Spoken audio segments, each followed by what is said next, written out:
What is going on, YouTube? Welcome back to another video, and in today's video we are going to go over one of the coolest fish we have here in North America. That being said, they should not be in North America. They are a highly invasive species, and they are at least from this continent though. They're from South America, which is actually a different continent, but we're not going to get into that. I actually have a whole video about that later on, or way back in my history.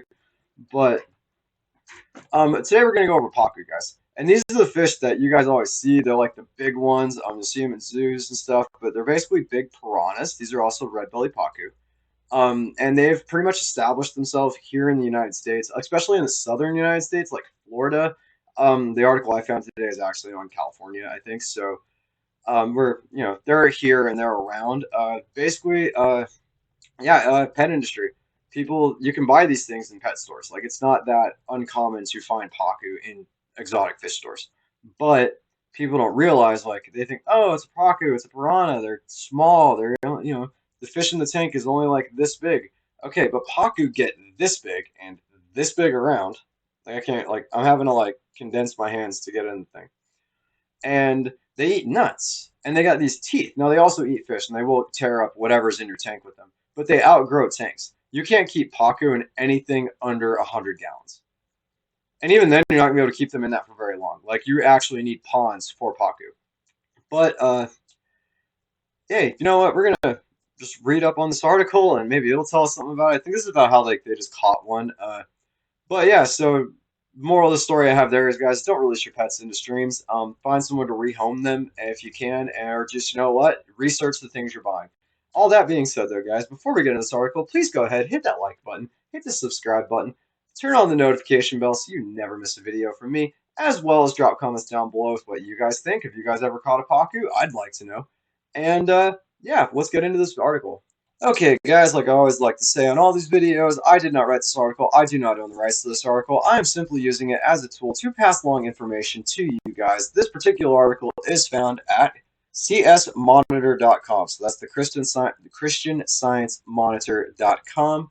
If you guys would like, please go there and show them some love. But if not, just stick around and we'll go through this together. How did an Amazonian fish invade a California pond? Yeah, see.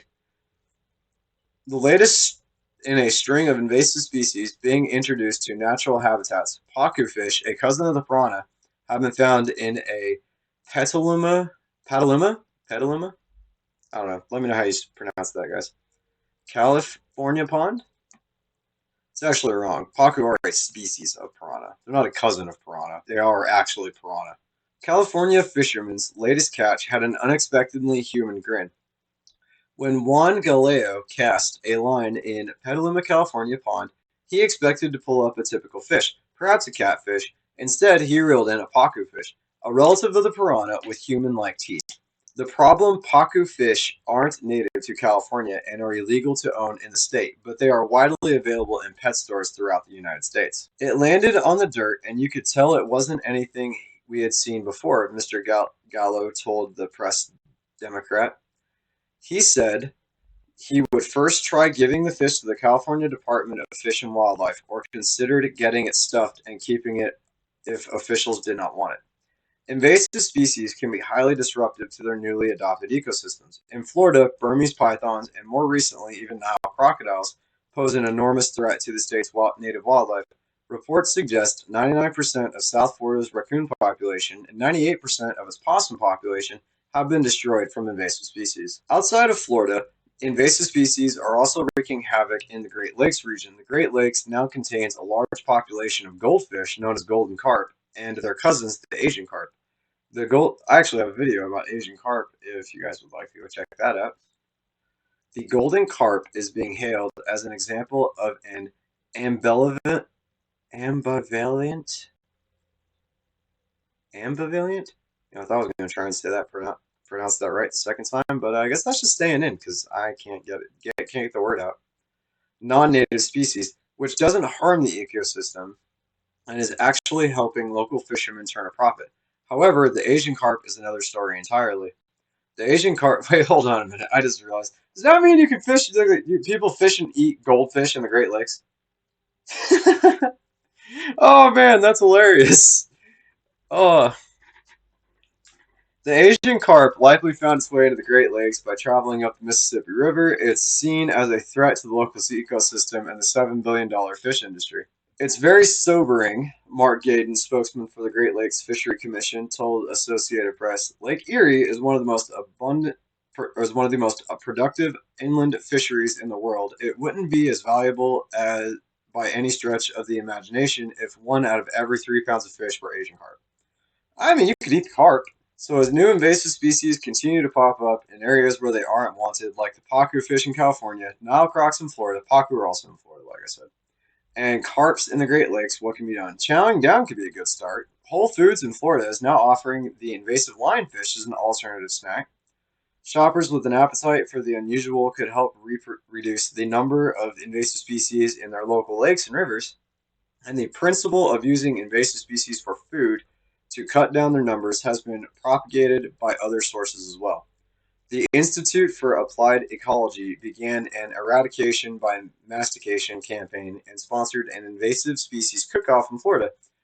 Turkey, bullfrogs, and wild boar, garlic mustard, and kudu were highlights on this menu. Alternatively, Indiana has had some success in combating the influx of Asian carp with a 2-mile long, 7 foot 5 feet tall wall. The Ingle Marsh berm helps keep Asian carp that find their way into the marsh from using floodwaters during heavy rain events to sneak into Lake Erie. As the Christian Science Monitor reported earlier this month, ideally the wall would be deconstructed once the carp and others. Yeah, okay. Okay, so that wasn't solely about Pacu, but to be honest with you, Pacu is like one of the most abundant fish that YouTubers in Florida like will catch and keep. Actually, if you look on Catch 'em All Fishing, Zach Catchman's channel, he keeps them as pets, and so do a lot of his friends. And like I said, their Pacu get big. They keep theirs in pools or ponds that are all secluded, but they do catch them just locally. Like Florida, you can just like catching Pacu and snakehead is not that uncommon of a thing. But you know, that's pretty much what I know about them. I know like these fish, it's scary smiles, but they basically eat nuts. They are vegetarian fish. But what they will do is they'll take out smaller things. So if like down in Florida, they eat baby alligators, and snakes and stuff. So I mean, they are omnivorous. They're not just herbivorous. But even with them being herbivorous, they still destroy the just natural plant population across like near the riverbeds. So there's obviously very negative side effects and consequences to them being anywhere they're not supposed to. Also, if you release them up north, they're gonna die. They're tropical fish, so they don't do well in northern habitats. But all it would take would be a population that's just on the verge to where the winters don't last quite as long to establish a population further north. Uh, but yeah, though, guys, hey, please, I know this isn't going to be as long a video as they usually are. There's, like I said, there's a plethora of information on Pacu and stuff, and there's plenty of videos of people catching them. But I want to know if you guys have ever caught one, anybody that watches this, so please drop that comment down below. As well as, like, subscribe, hit that notification bell like I asked in the beginning, and follow me on all my social medias, which are going to be after this. Until next time, though, guys, I will see you in the next video.